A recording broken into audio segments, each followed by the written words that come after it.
প্রার্থী হয়েছেন দলের সংগ্রামী মহাসচিব মির্জা ফখরুল ইসলাম আলমগীর। প্রতিদ্বন্দ্বিতা ছাড়া কোনো নির্বাচন হোক, এটা আমরা চাই না। দলের সিদ্ধান্তের বাইরে তারা কোনো সিদ্ধান্ত গ্রহণ করতে পারবে না। ৩৫ বছর পর আবারও অনুষ্ঠিত হতে যাচ্ছে প্রতিদ্বন্দ্বিতাপূর্ণ রাষ্ট্রপতি নির্বাচন। আগামী ২০ আগস্ট অনুষ্ঠিত হবে দেশের ২৩তম রাষ্ট্রপতি নির্বাচন। ভোট হবে জাতীয় সংসদ ভবনে, আর ভোট দেবেন শুধুই সংসদ সদস্যরা। কিন্তু প্রশ্ন হচ্ছে, কেমন হবে এবারের নির্বাচন? কারা লড়ছেন রাষ্ট্রপতি পদে, আর কোন প্রার্থীর পক্ষে কতটা সমর্থন? তফসিল অনুযায়ী আগামী ২০ আগস্ট বৃহস্পতিবার দুপুর ২টা থেকে বিকেল ৫টা পর্যন্ত চলবে রাষ্ট্রপতি নির্বাচনের ভোট গ্রহণ। আলোচনা সভায় যে জিনিসগুলোকে নির্ধারণ করা হয়েছে সেটা হচ্ছে যে ভোট কোথায় নেওয়া হবে। আপনারা জানেন যে ২০ আগস্ট আপনার ভোটটা হবে দুপুর ২টা থেকে বিকাল ৫টা পর্যন্ত। এটা হচ্ছে অধিবেশন কক্ষে ভোটটা গ্রহণ করা হবে। প্রশ্ন হচ্ছে, কারা করছেন রাষ্ট্রপতি নির্বাচনে প্রতিদ্বন্দ্বিতা? ইতোমধ্যে ক্ষমতাসীন বিএনপি প্রার্থী হিসেবে মির্জা ফখরুল ইসলামের নাম চূড়ান্ত করেছে।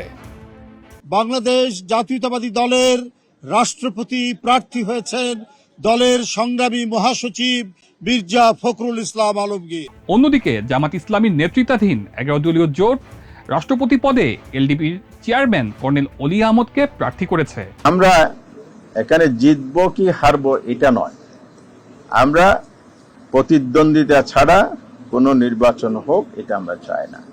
এটাই গণতন্ত্রের সৌন্দর্য। গণতন্ত্রকে সঠিক ধারায় ফিরিয়ে আনার জন্যই আমরা এই সিদ্ধান্তটা নিয়েছি। ফলে দীর্ঘ সময় পর রাষ্ট্রপতি নির্বাচন এবার পাচ্ছে সরাসরি প্রতিদ্বন্দ্বিতার আবহ।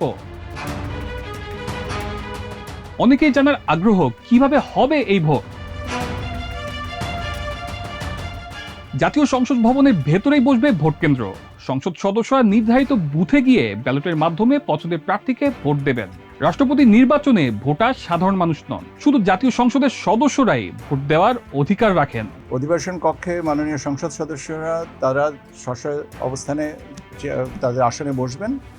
আমরা যারা সহায়ক কর্মকর্তা থাকব, আমি সহ আমরা তাদের কাছে ব্যালট পেপারটা পৌঁছে দেব। পৌঁছে দেওয়ার পরে তারা যার মনোনীত তাদের প্রার্থীকে স্বাক্ষর করে চিহ্নিত করে সামনে 3টা ব্যালট বক্স রাখার কথা বলা হয়েছে। 3টা ব্যালট বক্সের যে কোনোটাই তারা ভোট কাস্ট করবেন। এ জায়গায় এসে প্রশ্ন, দলীয় সিদ্ধান্তের বাইরে ভোট দেওয়ার সুযোগ কতটা? রাষ্ট্রপতি নির্বাচনের ক্ষেত্রেও সংবিধানের ৭০ অনুচ্ছেদ কার্যকর থাকবে বলে জানিয়েছেন চিফ হুইপ। অর্থাৎ সংসদ সদস্যদের দলীয় সিদ্ধান্তের বাইরে ভোট দেওয়ার সুযোগ থাকছে না। দলের সিদ্ধান্তের বাইরে তারা কোনো সিদ্ধান্ত গ্রহণ করতে পারবে না। যদি সিদ্ধান্ত গ্রহণ করেন সেক্ষেত্রে তাদের সদস্যপদ বাদ। এবার রাষ্ট্রপতি নির্বাচনে ব্যক্তির পাশাপাশি গুরুত্বপূর্ণ হয়ে উঠেছে সংসদের দলগুলোর আসন সংখ্যা। ৩৫ বছর পর প্রতিদ্বন্দ্বিতাপূর্ণ এই নির্বাচনে ভোটের লড়াই কতটা জমে উঠে, আর শেষ পর্যন্ত কে হচ্ছেন দেশের ২৩তম রাষ্ট্রপতি, এখন সেদিকেই নজর সবার।